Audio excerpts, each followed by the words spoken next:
بسم اللہ الرحمن الرحیم صلی اللہ علیہ یا رسول اللہ صلی اللہ تعالی علیہ وسلم۔ صحیح بخاری حدیث نمبر 126۔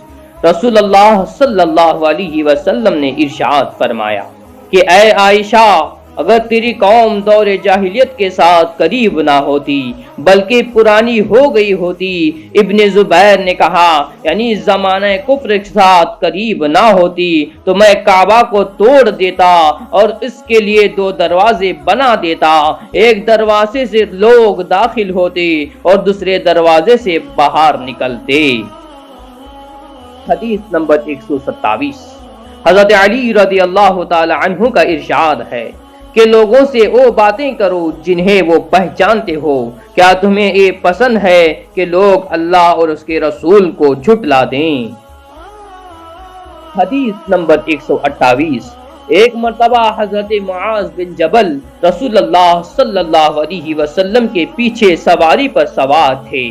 آپ صلی اللہ علیہ وسلم نے فرمایا، اے معاذ، میں نے عرض کیا حاضر ہوں یا رسول اللہ۔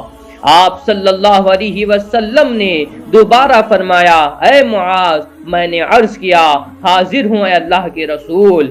آپ صلی اللہ علیہ وسلم نے تیسری بار فرمایا، اے معاذ، میں نے عرض کیا حاضر ہوں اے اللہ کے رسول۔ 3 بار ایسا ہوا۔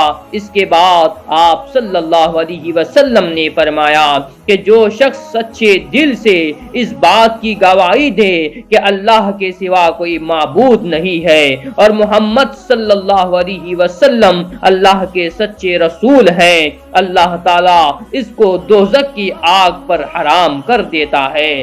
میں نے کہا یا رسول اللہ صلی اللہ علیہ وسلم، کیا اس بات سے لوگوں کو باخبر نہ کر دوں تاکہ وہ خوش ہو جائیں؟ آپ صلی اللہ علیہ وسلم نے فرمایا، اگر تم ایک خبر سناؤ گے تو لوگ اس پر بھروسہ کر بیٹھیں گے اور عمل چھوڑ دیں گے۔